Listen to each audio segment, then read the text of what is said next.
Hello everyone, Gautam is education hub पर आप सभी का बहुत बहुत स्वागत है। उम्मीद है आप सभी अच्छे होंगे, एग्जाम की तैयारी अच्छे से जा रही होगी। आइए शुरू करते हैं हमारी 16 अप्रैल 2024 की करंट अफेयर की क्लास। पहला क्वेश्चन हम देखते हैं, हाल ही में प्रतिष्ठित John Dirk Gardner global health award से किसे सम्मानित किया गया है। ऑप्शन हैं हमारे पास डॉक्टर गगनदीप कांग, आचार्य लोकेश मुनि, यूलिया नवलनया या फिर इनमें से कोई नहीं। इसका सही आंसर हमारे पास रहने वाला है option number A, doctor Gagandeep Kang. ठीक है, किसकी बात हो रही है? ये है एक प्रतिष्ठित सम्मान है, अवार्ड है, John Dirk Gardner global health award. ठीक है, तो हेल्थ से पता चल रहा है कि हेल्थ के क्षेत्र में जो है ये अवार्ड मिलता है, रिसर्च करने के लिए ये अवार्ड मिलता है। कहाँ पर ये अवार्ड जो है वो दिया जाता है? तो ये दिया जाता है कनाडा के अंदर। कहाँ पर दिया जाता है? कनाडा में दिया जाता है ये award, John Dirk Gardner global health award. ठीक है, किसको मिला है? डॉक्टर गगनदीप कांग को मिला है। हेल्थ के क्षेत्र में रिसर्च करने के लिए दिया गया है, कनाडा में दिया गया है। और इनको क्यों मिला है? ये मिला है इनको वैक्सीनेशन में रिसर्च करने के लिए। क्यों मिला है? वैक्सीनेशन में रिसर्च करने के लिए। अगर आप लोगों को याद है तो हमने मार्च में पढ़ा था कि वैक्सीनेशन डे जो है वो कब मनाया जाता है। तो ये मनाया जाता है 16 मार्च को। क्यों मनाया जाता है? क्योंकि पल्स पोलियो जो अभियान है शुरू हुआ था 16 मार्च से। ओरल जो वैक्सीन है वो 16 मार्च में भारत में देना शुरू हुई थी, 16 मार्च को। ठीक है, तो इसीलिए 16 मार्च को जो है वो क्या मनाया जाता है? ये मनाया जाता है वैक्सीनेशन डे। ये भी आप लोगों ने ध्यान रखना है। तो ये आपने ध्यान रखना है कि डॉक्टर गगनदीप कांग को जो है ये हेल्थ अवार्ड है वो प्रदान किया गया है। भारत सरकार देश में यूरिया की आयात को कब तक समाप्त करने की योजना बना रही है? तो ये बना रही है 2025 के अंत तक। ठीक है, कि बाहर से हम यूरिया नहीं मंगवाएंगे बल्कि यहीं पर हम यूरिया का प्रोडक्शन जो है वो करने वाले हैं। अप्रैल 2024 में किसे 15वें CIDC विश्वकर्मा पुरस्कार 2024 से सम्मानित किया गया? तो ये किया गया है SJVN लिमिटेड को, सतलुज विद्युत जल विद्युत निगम को। ठीक है, पेरिस ओलंपिक में जूरी के रूप में नियुक्त होने वाली पहली भारतीय महिला कौन है? तो याद कीजिए कौन है? बिल्किस मीर। ठीक है, कौन है? बिल्किस मीर है जो कि पेरिस ओलंपिक में नियुक्त होने वाली, जूरी के रूप में नियुक्त होने वाली पहली भारतीय महिला बनी है। ये भी आपने ध्यान रखना है। भारतीय तटरक्षक कैनोइंग और कयाकिंग इनके जो खेल हैं। ठीक है, भारतीय तटरक्षक बल का समुद्री प्रदूषण नियंत्रण पोत समुद्र पहरेदार 2024 में किन आसियान देशों का दौरा करेगा? देखिए बात हो रही है यहाँ पर आसियान कंट्रीज़ की। ठीक है, तो आसियान कंट्रीज़ में कौन कौन से देश? फिलीपींस, वियतनाम, ब्रुनेई, इनका दौरा करने वाला है। कौन सा, क्या नाम है इसका? समुद्र पहरेदार। ठीक है, नेक्स्ट क्वेश्चन है, हाल ही में जारी विश्व साइबर अपराध सूचकांक में भारत को कौन सा स्थान मिला है? 10वां, 11वां, 12वां या फिर 13वां? सही आंसर हमारे पास रहने वाला है ऑप्शन नंबर ए, 10वां। ठीक है, किसकी बात हो रही है? विश्व साइबर अपराध सूचकांक की बात हो रही है। जैसे कि आप लोग जानते हैं कि साइबर क्राइम्स जो हैं वो बहुत ज़्यादा बढ़ गए हैं, तो भारत को कौन सा स्थान मिला है? 10वां स्थान मिला है। अगर हम बात करेंगे कि फर्स्ट इसमें स्थान पर कौन है, तो ये है रूस। ठीक है, रूस में सबसे ज़्यादा साइबर क्राइम्स हैं। और दूसरे नंबर पर कौन है? चीन है। तीसरे नंबर पर अमेरिका है। ठीक है, भारत को कौन सा स्थान मिला है? 10वां स्थान मिला हुआ है। ठीक है, रूस का जो वर्ल्ड साइबर क्राइम इंडेक्स है उसमें मान लीजिए अगर हम 100 में से रैंकिंग कर रहे हैं तो रूस में कितना है? 58.39% है। ठीक है, इतना है रूस के अंदर। तो पहले नंबर पर है रशिया और 10th नंबर पे है इंडिया। इसका आपको ध्यान रखना है। साइबर सुरक्षा क्या है? ये इंटरनेट से जुड़े हुए अपराध होते, साइबर सुरक्षा जो है वो इंटरनेट से जुड़े उपकरणों और सेवाओं को हैकर्स, स्पैमर और साइबर अपराधियों से के दुर्भावनापूर्ण हमलों से बचाने की सुरक्षा है। जैसे कि साइबर क्राइम जो होते हैं, जो साइबर क्राइम होते हैं, इंटरनेट और कंप्यूटर से जुड़े हुए जो क्राइम होते हैं, उनसे बचाने के लिए जो हैकर्स होते हैं, स्पैमर्स होते हैं, साइबर अपराधियों को दुर्भावनापूर्ण हमलों से बचाने की सुरक्षा को हम साइबर सुरक्षा बोलते हैं। तो इसका जो क्या क्या करते हैं लोग साइबर क्राइम में? फिशिंग, रैंसमवेयर्स, जो पहचान की चोरी है, डाटा उल्लंघन और वित्तीय नुकसान होते हैं, ये सारे क्या आते हैं? साइबर क्राइम के अंदर आता है। जैसे किसी के फ़ोन के थ्रू नकदी निकाल लेना किसी के बैंक से। ठीक है, किसी का मोबाइल हैक कर लेना या डाटा उसका चुरा लेना, तो ये सारे क्या होते हैं? साइबर क्राइम्स होते हैं। ठीक है, कुछ रैंकिंग हमने देखी थी, अभी फिर से देख लेते हैं। 3rd रैंक कहाँ पर है इंडिया की? ग्लोबल यूनिकॉर्न इंडेक्स में। ठीक है, कहाँ पर? ग्लोबल यूनिकॉर्न इंडेक्स में इंडिया का 3rd रैंक है। 4th फायर पावर इंडेक्स में और शेयर मार्केट में। 7th पर्यावरण प्रदर्शन सूचकांक में। 93rd भ्रष्टाचार धारणा सूचकांक में। 111 भूखमरी सूचकांक में। 126 खुशहाली सूचकांक। 134 HDI जो इंडेक्स है मानव विकास सूचकांक। 161 प्रेस फ्रीडम इंडेक्स में। तो आप लोग कमेंट करके बताएंगे कि 108 रैंक कहाँ पर है इंडिया की। ठीक है, हाल ही में भारत के पूर्व प्रधानमंत्री डॉक्टर मनमोहन सिंह संसद के किस सदन से सेवानिवृत्त हुए हैं? याद कीजिए कहाँ से हुए हैं, तो ये राज्यसभा से हुए हैं। ठीक है। हाल ही में चर्चा में रही बिंदिया रानी देवी का संबंध किस खेल से है? किस खेल से है? तो इसका संबंध है भारोत्तोलन से। किस खेल से? वेट लिफ्टिंग, भारोत्तोलन से विंदिया रानी का संबंध। नेक्स्ट है, हाल ही में 1 अप्रैल 2024 को किस संस्थान ने अपनी स्थापना की 125वीं वर्षगांठ मनाई है? तो किसने मनाई है? कोडाईकनाल सौर वेधशाला। किसने मनाई है? कोडाईकनाल सौर वेधशाला ने मनाई है। और आरबीआई ने कौन से नंबर की मनाई है? 90वें नंबर की वर्षगांठ अपनी मनाई है। ठीक है। हाल ही में विश्व बैंक के अनुसार 2023-24 में भारतीय अर्थव्यवस्था की अपेक्षित वृद्धि दर कितनी रहने वाली है? तो ये रहने वाली है 7.5%। और अनुमान ये लगाया गया है कि जो 24-25 के अंदर रहने वाली है वो है 6.4% रहने वाली है। ठीक है। हाल ही में अंगारा A5 रॉकेट का सफल प्रक्षेपण किसने किया है? अंगारा A5 रॉकेट, नाम क्या है? अंगारा A5। ठीक है। किसने किया है? रूस, इजराइल, अमेरिका या फिर भारत? इसका सही आंसर हमारे पास रहने वाला है ऑप्शन नंबर ए, रूस। तो रूस ने बनाया है कौन सा रॉकेट? अंगारा A5 रॉकेट जो है इसका सफल प्रक्षेपण किया है। ठीक है। कब किया इसने? 11 अप्रैल 2024 को पहली बार अपने अंगारा A5 अंतरिक्ष रॉकेट का सफल परीक्षण किया है। यह लॉन्च जो है वो परीक्षण सुदूर पूर्व में वोस्तोचन कोस्मोड्रोम से किया गया है। ठीक है। इसका आपने ध्यान रखना है। हाल ही में टाटा इंटरनेशनल ने किसी एमडी नियुक्त किया है? तो ये किया है राजीव सिंघल को। किसको किया है? राजीव सिंघल को। हाल ही में किस बैंक में महिलाओं के लिए हेल्थ केयर ऋण और बचत खाते लॉन्च किए गए हैं? कैनरा बैंक में। नाम क्या है उनका? कैनरा हिल और कैनरा एंजल। ठीक है। हेल्थ केयर के लिए कैनरा हिल और हेल्थ केयर ऋण के लिए कैनरा हिल और बचत खाते के हैं कैनरा एंजल। ठीक है।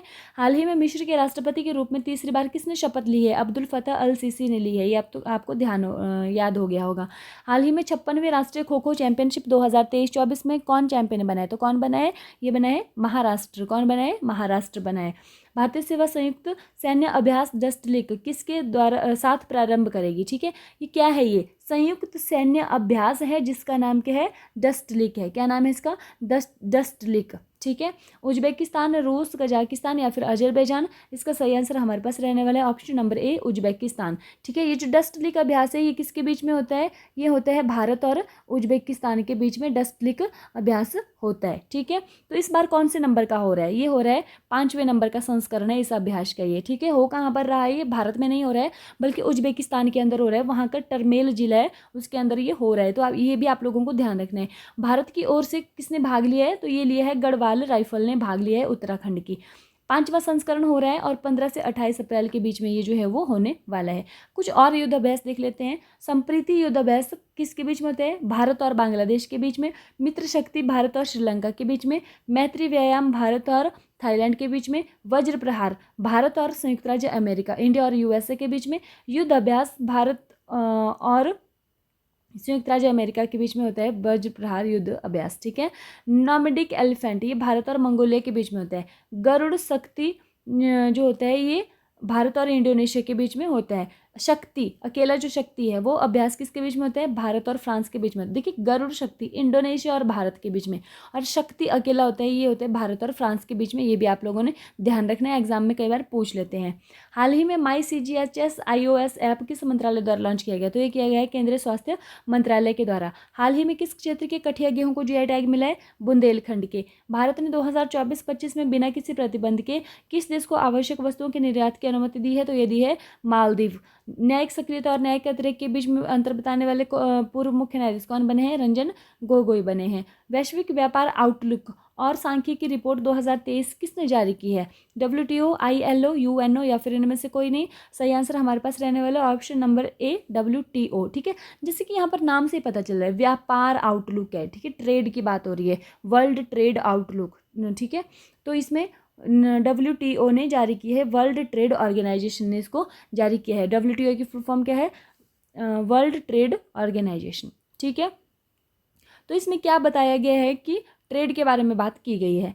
इन्होंने कहा है कि जो डिजिटल रूप से वितरित सेवाएं हैं उनमें भारत की जो ग्रोथ है वो 17% ग्रोथ हुई है। अब ये जो इंडिया है निर्यात कितना करता है? 1.8% निर्यात करता है और आयात कितना करता है? 2.8%। तो क्या लग रहा है आप लोगों के? यहाँ पर क्या हो रहा है? घाटा हो रहा है। ठीक है। निर्यात और आयात के बीच में क्या है? डिफरेंस है। निर्यात जो है हम कम करते हैं और आयात जो है वो ज़्यादा हो रहा है यहाँ पर। ठीक है।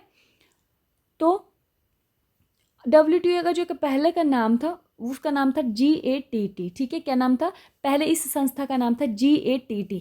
क्या फुल फॉर्म क्या है? General agreement trade and tariff. अब स्थापना कब होती थी इसकी? ये जो GATT है इसकी स्थापना होती है 1948 में। कब हुई थी इसकी स्थापना? 1948 में इसकी स्थापना हुई थी। लेकिन बाद में 1994 में एक मराकेश संधि हुई थी। मोरक्को नामक देश जो है वहाँ पर मराकेश संधि होती है, ठीक है। तो 1994 में संधि होती है, फिर 1995 में जो है वो इस संस्था की स्थापना होती है, वर्ल्ड ट्रेड ऑर्गेनाइजेशन की स्थापना होती है। अदरवाइज उससे पहले जो था ये क्या था? इस संस्था का नाम GATT इस संस्था का नाम था। ये भी आप लोगों को ध्यान रखना है। और ये जो वर्तमान में WTO है इसका हेडक्वार्टर कहाँ पर है? ये है जिनेवा स्विट्जरलैंड के अंदर। और इसकी जो अध्यक्ष हैं, इसके अध्यक्ष जो इस बार बनी है वो पहली महिला अध्यक्ष हैं, ठीक है। और उनका नाम क्या है? नागोजी ओंकाजा-इवेला। और ये पहली महिला अध्यक्ष हैं WTO की। इस बात का भी आपने ध्यान रखना है। हाल ही में विकास और शांति के लिए अंतर्राष्ट्रीय खेल दिवस कब मनाया गया है? तो ये मनाया गया है 6 अप्रैल को। वर्ष 2023-24 में कितने उत्पादों को भौगोलिक सांकेतिक टैग प्रदान किया है? याद कीजिए 160 को। सबसे पहले नंबर पर कौन है? उत्तर प्रदेश। दूसरे नंबर पर कौन बना है? तमिलनाडु आगे है दूसरे नंबर पर। UNHRC में किस युद्ध विराम के आह्वान पर हुए मतदान पर भारत अनुपस्थित रहा है? तो ये रहा है गाजा के युद्ध विराम पर। भारतीय तटरक्षक बल के किस जहाज ने बांग्लादेश के 27 मछुआरों को सुरक्षित बचाया है? तो क्या नाम था उसका? अमोघ। क्या नाम था उसका? अमोघ जहाज था। और बांग्लादेश के जो जहाज है वहाँ तटरक्षक जहाज उसको सौंप दिया गया था इन मछुआरों को। हाल ही में नेक्स्ट क्वेश्चन है, हाल ही में ब्लू ओरिजिन के अंतरिक्ष पर्यटन मिशन NS-25 के लिए चुने गए पहले भारतीय पायलट कौन है? ठीक है, मिशन का नाम क्या है? NS-25, ठीक है। कौन सा है? ब्लू ओरिजिन कंपनी है, उसका अंतरिक्ष पर्यटन मिशन है। पर्यटन मतलब घूमना, नाम से समझ में आ रहा है कि अंतरिक्ष में जा रहे हैं घूमने के लिए, ठीक है। तो वहाँ पर NS-25 मिशन का नाम है, तो ब्लू ओरिजिन कंपनी का नाम है। जा क्यों रहे हैं? घूमने के लिए जा रहे हैं। तो पहले भारतीय पायलट कौन है? तो इनका गोपी थोटाकुरा, हरेंद्र सिंह, अतुल मेहरा। तो इसका जो सही आंसर हमारे पास रहने वाला है वो है ऑप्शन नंबर 1, गोपी थोटाकुरा, ठीक है। क्या नाम है इनका? गोपी थोटाकुरा। अंतरिक्ष में जा रहे हैं ये घूमने के लिए। अब ये जो ब्लू ओरिजिन कंपनी है, कहाँ की कंपनी है? ये अमेरिका की कंपनी है, ठीक है। न्यू शेफर्ड 25 NS-25, जैसे NS-25 है ना, तो इसकी फुल फॉर्म क्या है? New shepherd 25। तो इसका मिशन है, इसके हिस्से के रूप में एक टूरिस्ट के रूप में जा रहे हैं ये स्पेस में घूमने के लिए। तो पहले भारतीय बनने के लिए तैयार हैं ये। क्या नाम है इनका? गोपी थोटाकुरा, ठीक है। अमेरिका की कंपनी है और ये अंतरिक्ष में जाने वाली ये पहले व्यक्ति जो है वो पर्यटन के रूप में मतलब घूमने के लिए जो जा रहे हैं वो पहले भारतीय ये बने हैं, ठीक है। अब ये अंतरिक्ष में जाने वाले पहले व्यक्ति कौन थे? तो ये थे यूरी गागरिन। कहाँ के थे ये? रसिया के, उस टाइम का जो सोवियत संघ था वहाँ के, ठीक है। अंतरिक्ष में जाने वाले पहले भारतीय कौन थे? राकेश शर्मा। चंद्रमा पर जाने वाले पहले व्यक्ति आप लोग जानते हैं, नील आर्मस्ट्रॉन्ग। मिशन का क्या नाम था और डेट कौन सी थी? ये भी इंपॉर्टेंट है। मिशन का नाम था अपोलो 11 और जो डेट थी कब गए थे? ये 20 जुलाई 1969 को गए थे। भारत की जो प्रथम महिला अंतरिक्ष यात्री है उनका नाम क्या है? कल्पना चावला, ठीक है। और चांद पर जाने वाला पहला जानवर एक लाइका नाम की कुतिया थी जो चांद पर गई थी। ये कब गई थी? ठीक है, जो ये जो रशिया था ना, इसने एक स्पुतनिक नाम का जो है वो उपग्रह भेजा था। कहाँ पर? स्पेस में भेजा था, ठीक है। तो वहाँ पर उसमें वो मतलब मानव रहित था वो, पर उसमें वो जो कुतिया थी वो गई थी वहाँ पर, ठीक है। पहली बार जो 1957 में जब पहले स्पुतनिक भेजा था तो 3 नवंबर को लाइका सोवियत अंतरिक्ष यान स्पुतनिक 2 में जो दूसरी बार मिशन भेजा था, पहली बार नहीं, पहली बार मानव रहित गया था, उसमें कोई भी नहीं गया था उसमें बैठ करके। तो दूसरी बार जब वो गई थी तब उसमें सवार होकर ये गई थी कुतिया, ठीक है। 4 अक्टूबर 1957 को सोवियत संघ ने मानव जाति के इतिहास में पृथ्वी का पहला कृत्रिम उपग्रह स्पुतनिक 1 लॉन्च किया था। अगर बात की जाए कि अंतरिक्ष में जाने वाला पहला उपग्रह किसी भी कंट्री विश्व का पहला, तो वो है स्पुतनिक 1। किसने लॉन्च किया था? रशिया ने लॉन्च किया था, ठीक है। फिर आती है बात स्पुतनिक 2 की, तो ये किया था 3 नवंबर 1957 को लॉन्च किया था इन्होंने, ठीक है। 3 नवंबर 1957 को। तो इसमें गया था ये जो कुत्ता था, ये इसमें अंतरिक्ष में जाने वाला जीवित जानवर बना था। अब है विश्व की पहली महिला अंतरिक्ष यात्री वैलेंटिना टेरेस्कोवा। कहाँ की हैं? ये भी सोवियत संघ की है। भारत का पहला उपग्रह आर्यभट्ट, ये मानव रहित उपग्रह था। इसरो द्वारा लॉन्च किया गया, अगर हम उपग्रह की बात करें तो कौन कौन से? भास्कर, रोहिणी, आर्यभट्ट या फिर एडुसैट। पहला जो था ना वो था आर्यभट्ट, ठीक है, ऐसा पूछा जाता है एग्जाम में। तो और कौन कौन से किए हैं? भास्कर, रोहिणी और आर्यभट्ट, एडुसैट। ये सारे किसके द्वारा किए गए हैं? इंडियन स्पेस रिसर्च ऑर्गेनाइजेशन के द्वारा किए गए हैं, भेजे गए हैं। चंद्रयान-1 कब लॉन्च किया गया था? 22 अक्टूबर 2008 को चंद्रयान-1 लॉन्च किया गया था। चंद्रयान-2 कब लॉन्च किया गया था? 22 जुलाई 2019 को। और चंद्रयान-3 कब लॉन्च किया गया था? ये तो आप सभी को रिमेंबर ही होगा, 14 जुलाई 2023 को किया था। ठीक है, इसका आपने ध्यान रखना है। हाल ही में राष्ट्रीय हस्त निर्मित दिवस 2024 कब मनाया गया है? तो ये मनाया गया है 6 अप्रैल को। भारतीय तटरक्षक जलीय केंद्र कहाँ पर स्थापित किया गया? ये किया गया है तमिलनाडु में। अप्रैल 2024 में अमेरिकन सर्जिकल एसोसिएशन ASA द्वारा किसे मानद फेलोशिप से सम्मानित किया है? डॉक्टर रघु राम को किया गया है।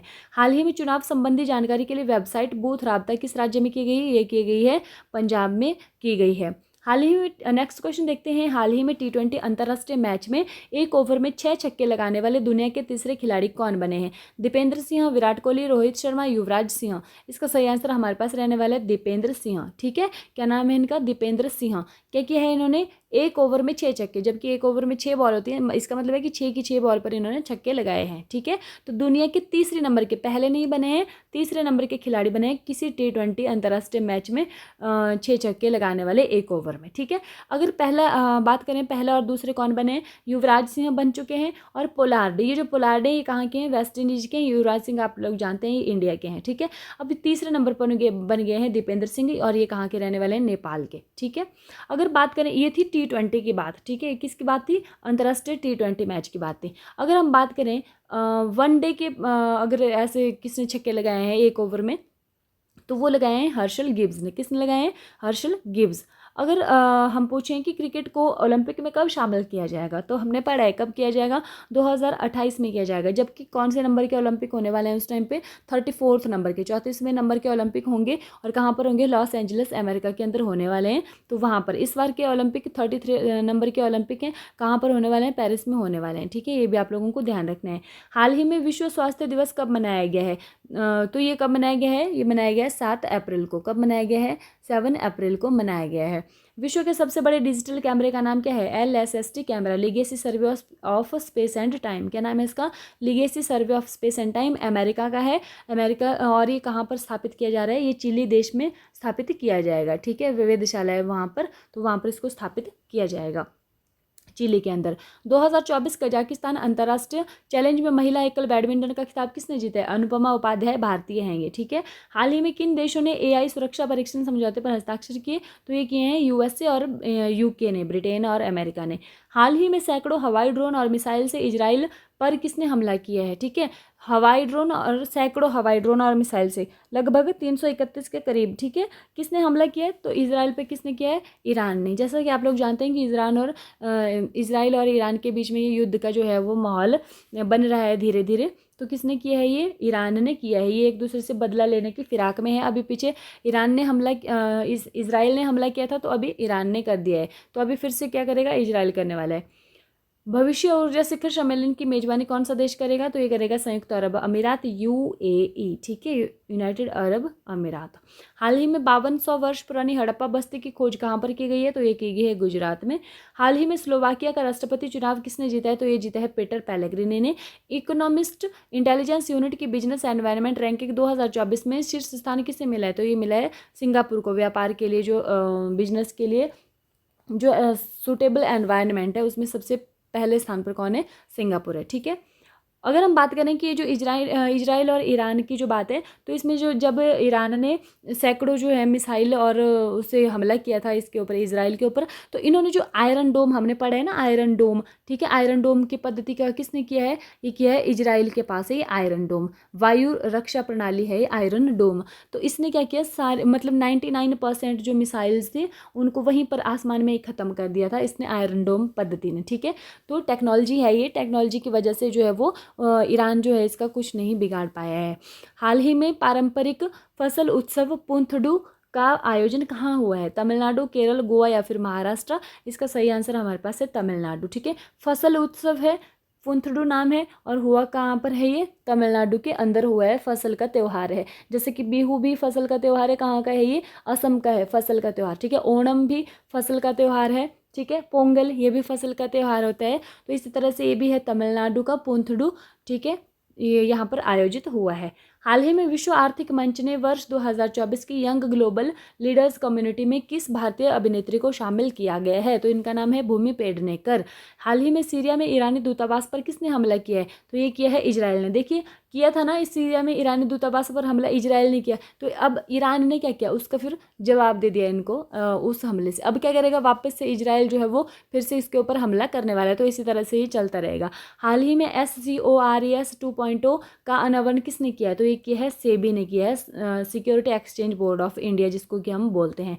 हाल ही में निर्वाचन आयोग ने किसे यूथ आइकन नियुक्त किया है? तो यूथ आइकन किसको किया है? आयुष्मान खुराना को। हम पढ़ चुके हैं कि राष्ट्रीय आइकन कौन है, ये है सचिन तेंदुलकर। यूथ आइकन कौन है? आयुष्मान खुराना। अगर हम बात करें PWD की, ठीक है, पर्सन विद डिसेबिलिटी की, तो उनमें आइकन कौन बनी है? शीतल देवी, जो कि जम्मू कश्मीर किश्तवाड़ की रहने वाली हैं, पैरा तीरंदाज हैं, जिनको कि हाल ही में अवार्ड कौन सा मिला है? अर्जुन अवार्ड मिला है राष्ट्रपति द्रौपदी मुर्मू जी से।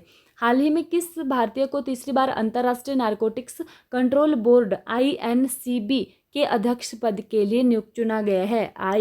INCB, ठीक है, इंटरनेशनल नारकोटिक्स कंट्रोल बोर्ड, ठीक है। किसको चुना गया है? तो ये चुना गया है जगजीत पवाड़िया को। किसको चुना गया है? जगजीत पवाड़िया को। महिला हैं ये, ठीक है, क्या नाम है इनका? जगजीत पवाड़िया। तीसरी बार, लगातार तीसरी बार चुना गया है इनको, और तीसरे कार्यकाल के लिए चुना गया है इनको, और 5 सालों के लिए नियुक्त किया गया है, ठीक है। अभी अगर हम बात करें कि ये जो नारकोटिक्स कंट्रोल बोर्ड है, इसका क्या काम है? तो इसका काम है जो मादक नशीले पदार्थ हैं उनकी तस्करी को रोकने के लिए जो है वो ये कंट्रोल बोर्ड है ये, ठीक है। और इसका जो हेडक्वार्टर है वो कहाँ पर है? वो है मुख्यालय जो है जिनेवा में है, और इसकी स्थापना हुई थी 1968 में हुई थी, ठीक है। और जगजीत पवाड़िया भारतीय हैं, ये इंटरनेशनल INCB इसमें इंटरनेशनल नारकोटिक्स कंट्रोल बोर्ड में भारतीय हैं, और तीसरा कार्यकाल लगातार इनका इस बार रहा है ये। हाल ही में लॉन्च भारत की AI सॉफ्टवेयर इंजीनियर कौन है? देविका, ठीक है। कौन है? देविका है, ठीक है। लीसा कौन है? AI न्यूज़ एंकर, क्षेत्रीय न्यूज़ एंकर ओडिशा की लीसा है, ठीक है। इराहा AI फिल्म, ठीक है, AI आधारित फिल्म बनने वाली है इराहा, तो ये भी आप लोगों ने ध्यान रखना है। हाल ही में 19वीं SCO सुरक्षा परिषद की बैठक किसकी अध्यक्षता में की गई है? तो ये की गई है कजाकिस्तान की अध्यक्षता में। हाल ही में दुनिया के पहले डाक टिकट कॉपर टिकट के 250वें स्थापना वर्ष का समारोह कहाँ आयोजित किया गया है? तो ये हुआ है बिहार में, कॉपर टिकट, ठीक है, अजीमाबाद पटना, ये आप लोगों को ध्यान रखना है। हाल ही में राष्ट्रपति द्रौपदी मुर्मू ने देश की पहली घरेलू जीन थेरेपी CAR-T सेल, ठीक है, CAR-T सेल, ठीक है, तो कहाँ पर IIT बॉम्बे ने क्या किया है? इसको देश को समर्पित किया है, ठीक है। और ये कैंसर के इलाज के लिए है, ये कैंसर के उपचार के लिए, जो कि अमेरिका में जो मतलब जिसके लिए ज़्यादा खर्च होने वाला है, तो भारत में कम पैसे से ही उसका काम जो है वो होने वाला है, ये आपको ध्यान रखना है। रिवीजन हम देख लेते हैं पिछली क्लास का। हर वर्ष डॉक्टर भीमराव अम्बेडकर की जयंती कब मनाई जाती है? तो याद कीजिए कब मनाई जाती है, ये मनाई जाती है 14 अप्रैल को मनाई जाती है। कहाँ पर हुआ था इनका जन्म? इनका हुआ था मध्य प्रदेश महू में। हाल ही में association of summer Olympic international federation के अध्यक्ष पद पर किसे नियुक्त किया गया है? इंगमार डी बोस को नियुक्त किया गया है। किसको किया गया है? Ingmar D Bose. ये क्या है? Association of summer Olympic international federation की कमेटी है। हाल ही में किस राज्य की गोंड पेंटिंग को GI टैग मिला है? तो ये मिला है मध्य प्रदेश की। किसको मिला है? मध्य प्रदेश की GI टैग मिला है। हाल ही में अंडर वाटर ड्रोन मंटारे किसने लॉन्च किया है? याद कीजिए किसने किया है? तो ये किया है संयुक्त राज्य अमेरिका ने, USA ने। हाल ही में उत्तर प्रदेश का पहला ग्लास स्काई वॉक कहाँ पर प्रारंभ हुआ है? कहाँ पर हुआ है? चित्रकूट में हुआ है, तुलसी झरने के ऊपर हुआ है ये, ठीक है। धनुष के आकार का है। हाल ही में अमेरिकी राष्ट्रपति के स्वर्ण स्वयंसेवक पुरस्कार 2024 से किससे सम्मानित किया गया है? आचार्य लोकेश मुनि, जैन आचार्य हैं ये, ठीक है, तो इनको सम्मानित किया गया है स्वर्ण स्वयंसेवक पुरस्कार से, ठीक है। वैश्विक जैन शांति राजदूत भी इनको नियुक्त किया गया है हाल ही में, ठीक है। हाल ही में लक्षद्वीप में शाखा खोलने वाला पहला निजी बैंक कौन सा बन गया है? कौन बन गया है? HDFC bank. कौन बना है? HDFC बैंक बना है। हाल ही में ऑनलाइन आधार ATM सेवा EPS किसने लॉन्च की है? तो Canara bank, yes bank, India post payment bank, इनमें से कोई नहीं। किसने की है? इंडिया पोस्ट पेमेंट बैंक ने। क्या है ये? कि आप लोगों को क्या है? कैश अगर आपको चाहिए, ठीक है, तो आप लोगों को बैंक जाने की, ATM जाने की ज़रूरत नहीं है। जो पोस्टमैन है वो आपके पास जो ले आएगा। इसके लिए ज़रूरी क्या है कि आपका जो खाता नंबर है और वो आपके आधार कार्ड और फ़ोन नंबर से लिंक होना चाहिए, ठीक है। 24 घंटे के अंदर आपको सुविधा मिल जाएगी कि 10,000 तक की लिमिट है इसमें, इतने रुपीज़ जो है वो आप घर बैठे ले सकते हैं, पोस्टमैन आपके पास पहुंचा जाएगा। ठीक है। हाल ही में महात्मा ज्योतिबा फुले की जयंती किस दिन मनाई जाती है? तो कब मनाई जाती है ये मनाई जाती है 11 अप्रैल को। ठीक है। महात्मा ज्योतिबा फुले किसकी स्थापना की थी? इन्होंने सत्यशोधक समाज की स्थापना की थी। महात्मा ज्योतिबा फुले ने कहाँ के रहने वाले थे? ये महाराष्ट्र के रहने वाले थे। कहाँ के रहने वाले थे? महाराष्ट्र के रहने वाले थे। और सत्यशोधक समाज, ये जो क्वेश्चन है बहुत बार पूछा जाता है कि किसने स्थापना की है? ज्योतिबा फुले ने की है। ठीक है। हाल ही में जलियांवाला बाग नरसंहार दिवस कब मनाया गया है? तो ये मनाया गया है 13 अप्रैल को। आप लोग जानते हैं कि बैसाखी वाला दिन था और जलियांवाला बाग जो कि अमृतसर में, वहाँ पर जो है जनरल डायर ने गोली चलाने के आदेश दिए थे, क्योंकि वहाँ पर क्या था, सभा एकत्रित थी, बहुत लोगों की भीड़ इकट्ठा थी और वहाँ पर शांतिपूर्ण जो है वो सभा चल रही थी, लेकिन फिर भी जनरल डायर ने क्या किया, गोली चलाने के आदेश दिए और बहुत सारे लोग जो हैं वहाँ पर मारे गए थे। ठीक है। इसी के साथ जो है आज की क्लास समाप्त होती है। अगर आप लोगों को वीडियो थोड़ी सी भी अच्छी लगी हो तो वीडियो को लाइक कीजिएगा, शेयर कीजिएगा और चैनल को सब्सक्राइब कीजिएगा अगर आप चैनल पर नए हैं तो। अगर सब्सक्राइब नहीं किया है तो चैनल को सब्सक्राइब कर लीजिएगा। जो बेल आइकन है उसको प्रेस कीजिएगा ताकि आने वाली हर रोज़ जो वीडियो डालती हूँ मैं, उसकी नोटिफिकेशन आप लोगों के पास आती रहे। ठीक है। Thank you and have a nice day. खुश रहिए, अपना ख्याल रखिए। इसके जो PDF के लिए आपको व्हाट्सएप ग्रुप का लिंक डिस्क्रिप्शन में मिल जाएगा। अगर आप लोगों को ज्वाइन करना है तो वहाँ से आप लोग ज्वाइन कर सकते हैं। Thank you and have a nice day. खुश रहिए, अपना ख्याल रखिए।